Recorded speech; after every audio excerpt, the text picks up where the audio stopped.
Bisa dilihat? Sudah melihat, Prof.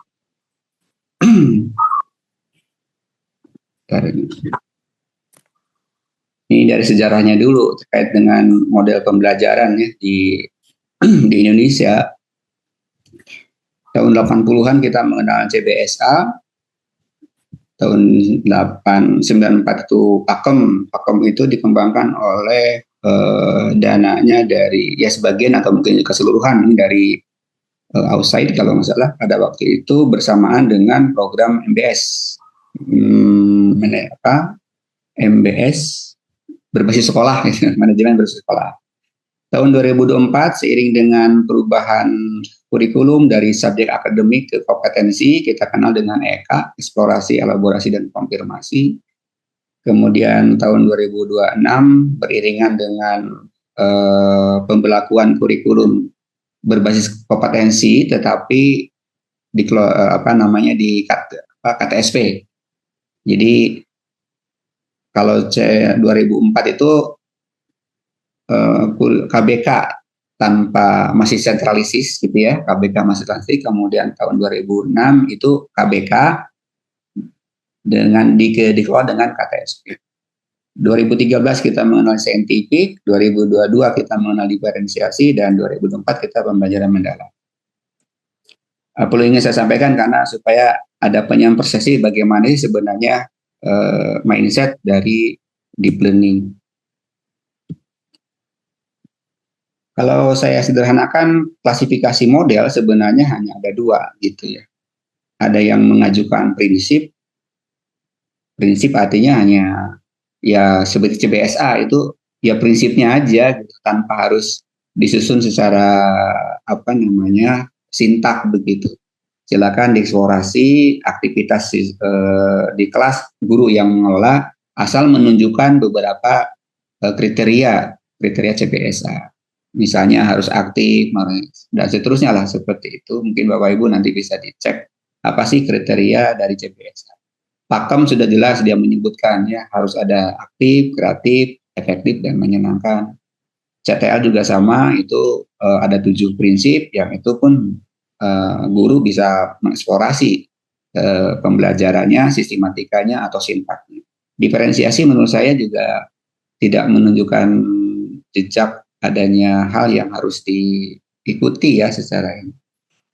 Nah, yang mengajukan sintak sebenarnya yang saya lihat itu ya EK itu ya lupa lagi, K-nya konfirmasi, E-nya elaborasi, konfirmasi, apalagi pada ini lupa EK tahun 2004 ya. Saintifik apalagi sangat jelas dia harus sistematis, 5M seperti itu. Kalau memang tidak 5M memang bukan saintifik nantinya. Acok-acolokan, loncat-loncat nggak bisa dikatakan sebagai saintifik. Memang saintifik itu diambil dari prosedur penelitian sebenarnya. Mengamati sama dengan merumuskan latar belakang gitu. Atau mengajukan pertanyaan, rumusan masalah, mencari data, mengasosiasi, kemudian mengkonfirmasi atau mengkomunikasikan, yaitu nggak bisa urutan itu dikoclok, nggak bisa. Memang saintifik harus sesuai dengan sintak. Deep learning mirip dengan EK sebenarnya, ada sintak yang agak sedikit ya lebih sederhana. Saya suka dengan deep learning karena lebih sederhana. Kalau saintifik saya pusing juga nih. Ya, dan termasuk gagal ya, menurut saya gagal total ya di Indonesia untuk diterapkan karena tidak banyak hal yang disediakan gitu, medianya, waktunya apalagi untuk geografi Bapak Ibu ya. Nah, deep learning itu secara sederhana kan sudah tahu Bapak Ibu ya, nanti saya jelaskan. Nah, pertanyaan persepsi. Deep learning itu sebenarnya ngambil istilah dari pinjaman dari machine learning ya. Nah, ini kalau lihat di seperti ini kan machine learning itu ada surplus, ini polanya gitu. Cuma oleh istilahnya diadopsi oleh namanya nabinya Fulan ini. Misal Fulan itu dari Australia, bukunya ada Bapak Ibu bisa di download sebenarnya di internet gitu. Sederhananya seperti itu. Mungkin Bapak Ibu yang aktif di Puskur lebih mendalam ya pemahaman tentang dari misal bulan ini. Nah, ini adalah yang sebelah kiri, eh, deep learning dari konteks machine learning itu, atau AI sebenarnya, ya. Machine learning itu AI, pemikirannya itu jadi generatif, itu artinya bisa berkembang gitu maksudnya. Jadi AI yang kemudian bisa cerdas dengan sendirinya setelah dia berinteraksi dengan manusia. ChatGPT itu semakin kencang sekarang, semakin sempurna berpikirnya itu karena kita sering nanya. Nah, nanya kemudian kita juga sering mengajukan pendapat dan lain-lain sehingga dia semakin cerdas. Nah, itu diharapkan anak itu cerdas seperti AI gitu. Itu. Nah, tetapi oleh si Pulan itu jadikan sebagai new pedagogis, jadi artinya di paradigma baru terkait dengan pembelajaran. Nah, ini rangkumannya ini luar biasa yang yang merangkum ya. Nah, dikatakan sebagai Sinta karena memang ini memahami, mengaplikasikan dan merefleksi ini kelihatannya nggak bisa di-potluck juga kayak ya. Nggak mungkin mengaplikasikan sesuatu kalau dia belum memahami gitu, dan belum juga tidak bisa merefleksi juga kalau memang tidak mengaplikasikan. Antara teori memahami dengan mengaplikasikan tentu akan ada banyak perbedaan atau banyak hal yang mungkin memahami kemudian makanya istilah mengaplikasikan itu memperdalam gitu, sehingga perlu direfleksikan hasil dari uji cobanya, prakteknya dan lain-lain seperti ini. Nah, sedangkan untuk deep learning ini sebenarnya ini yang termasuk kalau kita menjadi profil ya, profil. Jadi Bapak Ibu, profil pelajar Pancasila itu kelihatannya Ibu Eni di drop gitu ya, diganti dengan cukup dengan profil profil lulusan saja. Karena apa? Ada juga yang ngecat katanya, kenapa profil pelajar Pancasila itu di drop? Karena masyarakat bingung gitu. Profil Pancasila kok ada 6 sih? Sudah ganti ya Pancasilanya, jadi bukan Pancasila lagi. Mana persatuan Indonesia aja sih? Jadi asumsi orang tuh, masyarakat tuh seolah-olah profil Pancasila itu sama dengan teks butir-butir Pancasila. Gitu. Nah, itu jadi masalah juga sebenarnya, kan jadi menjelaskan banyak hal. Ya, jadi kelihatannya setelah hadir deep learning menjadi modifikasi Bapak Ibu, ini ada karakter, ada system, kemudian ada collaboration, ada problem, ini kan digantikan menjadi ada 8 dimensi. Ya, 8 dimensi profil lulusan namanya, ketakwaan, kewargaan, citizenship ya, kemudian kreativitas ada, kemudian kemandirian muncul ya, kalau di sini belum nggak ada, kalau di Pulan nggak ada, kemudian komunikasi ada, kemudian kolaborasi juga ada, nah itu kritis juga ada ya, jadi memang mirip-mirip ke sini ya. Kemudian jadi kita punya 8 dimensi profil lulusan. Ini profil lulusan bukan materi pelajaran, jangan sampai ada asumsi kayak materi pelajaran gitu. Jadi 8 dimensi profil lulusan itu ya tidak cukup dengan diberikan topik-topik pelajaran. Nah, jadi dia bisa dicapai dengan topik materi pelajaran secara langsung ya, langsung. Geografi itu yang langsung itu pada ini ya, posisi strategis Indonesia itu bisa langsung menyasar ke kewargaan sebagai warga negara yang baik gitu, itu langsung. Tetapi kalau misalnya mengajarkan tentang misalnya kebencanaan, ya agak susah juga di sini masuk kemana gitu kan. Gitu. Jadi selama proses pembelajaran mungkin bisa sampai ke arah kemandirian, kolaborasi atau keimanan gitu kan. Mengikuti proses pembelajaran yang baik dikemas oleh guru,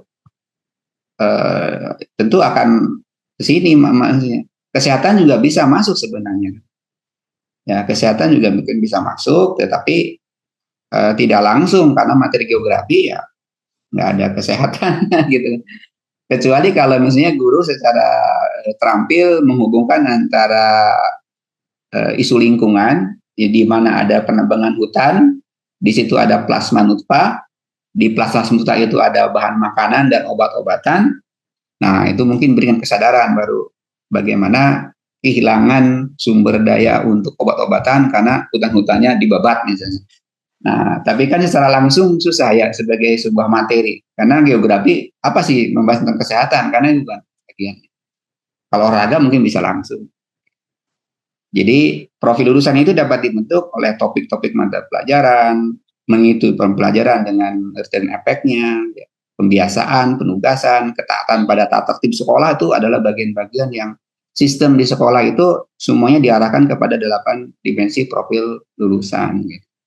Jadi jangan dipaksakan geografi untuk memasukkan dimensi kesehatan, susah gitu kita. Penerapan kritis juga sebenarnya tidak ada kaitan dengan materi, itu dalam proses pembelajaran seperti itu.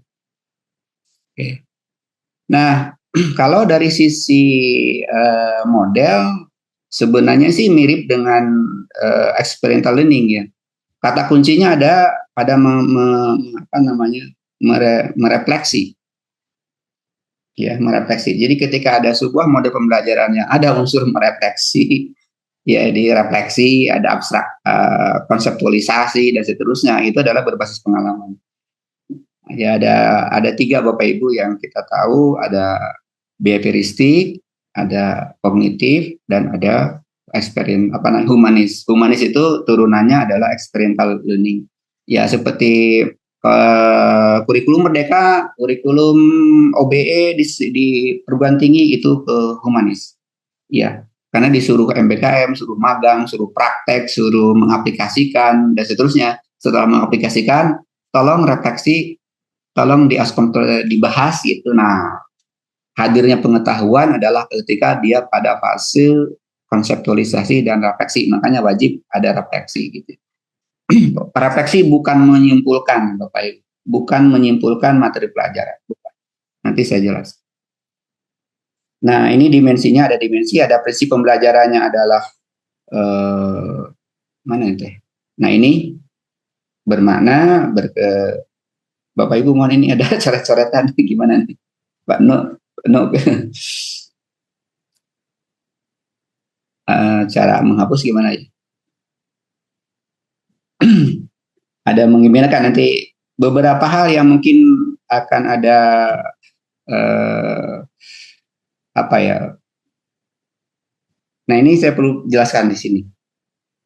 Ada istilah pengalaman belajar dengan pengalaman mengikuti pembelajaran. Nah, berulang-ulang kalau di kalangan Puskur itu memahami, mengaplikasikan, dan merefleksi itulah pengalaman belajar.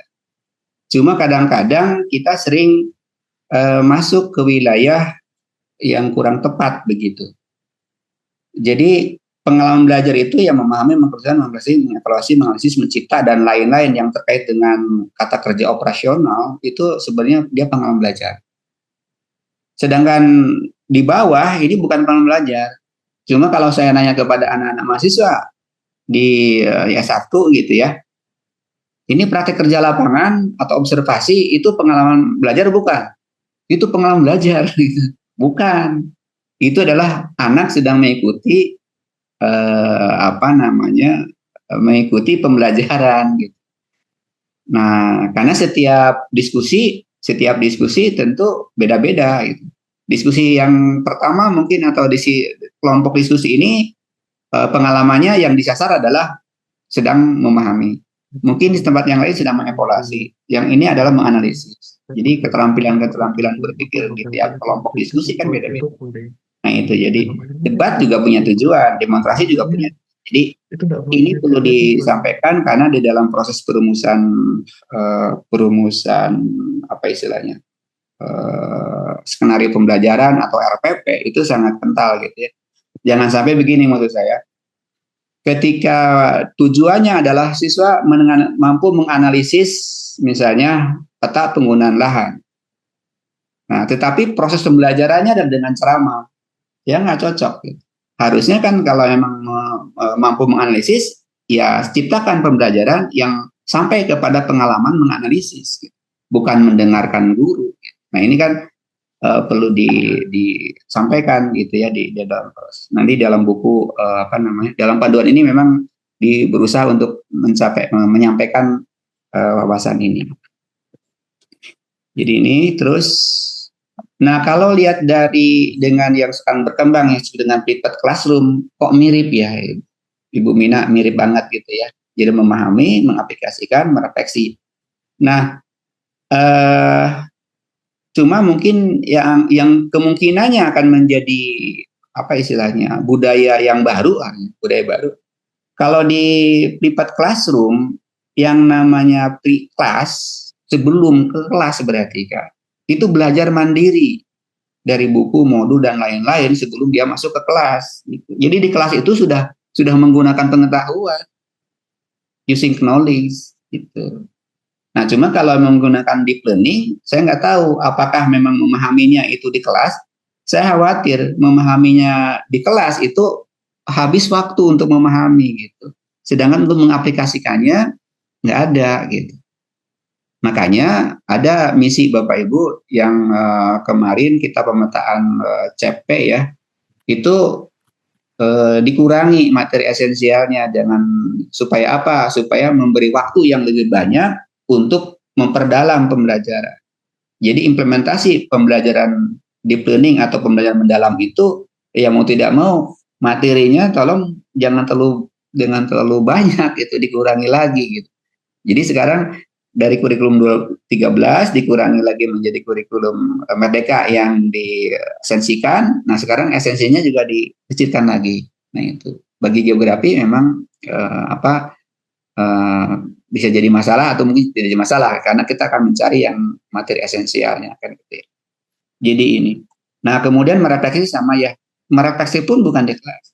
Nah ini kalau misalnya pembelajaran mendalam itu diasosiasikan dengan private classroom, ya budaya barunya harus muncul, yaitu memahaminya jangan hanya di kelas, memahami, tapi juga sebelum anak masuk kelas itu sudah dia bawa oleh-oleh untuk memahami materi, sehingga ketika di kelas tinggal mempraktekkan. Jadi komponen peta misalnya itu nggak usah diajarkan di kelas itu. Anak bisa dibaca dengan baca buku, bisa segala macam. Nah, ketika mereka masuk ke kelas, sudah lagi masuk pada menggunakan pengetahuan yang tadi dipelajarinya, gitu, mencari titik koordinat, mengukur jarak, kemudian juga mengukur volume atau luasan segala macam, gitu, menempatkan di mana lokasi untuk pemukiman dan lain-lain, gitu. Nah, itu mengaplikasikannya sudah di kelas, gitu. Nah sekarang kalau misalnya deep learning diajarkan dengan pola lama, yaitu memahaminya di kelas, saya yakin mengaplikasikannya akan berkurang, merefleksi pun akan berkurang. Penelitian saya menunjukkan kemarin ya di mata kuliah saya, ternyata memang anak-anak SMA itu belum terbiasa untuk belajar sebelum ke ruang kelas gitu. Jadi saya ingin mengetahui sejauh mana sebenarnya anak-anak itu menggunakan private classroom gitu ya. Ternyata mereka masih berharap saya bicara banyak, habiskan waktu untuk ceramah, dan tidak mau adanya kegiatan-kegiatan yang sifatnya praktek dan mengaplikasikan gitu. Ya, pada waktu itu saya banyak diskusi, ya ternyata mereka, diskusi sih ini semua diskusi saya nggak paham. Ini saya sediakan bukunya, buku teksnya sudah tersedia dan segala macam. Kenapa Anda belum baca? Di sini waktunya adalah menggunakan pengetahuan, bukan untuk memahami materi silakan Anda baca dulu, bukunya sudah ada, internet sudah tersedia segala macam, apalagi coba seperti itu. Nah itu budaya ini kelihatannya harus diubah gitu. Nah ini potensi terjadi miskonsepsi ya Bapak Ibu yang saya amati seperti ini. Pertama bermakna menggembirakan, memahami, ini yang tiga hal yang menurut saya. Yang pertama gini Bapak Ibu, tentang berkesadaran juga menurut saya harus dipertegas gitu ya. Kalau menurut saya seperti ini. Jadi ketika anak itu aktif menyadari proses belajarnya, itu dah dia berkesadaran.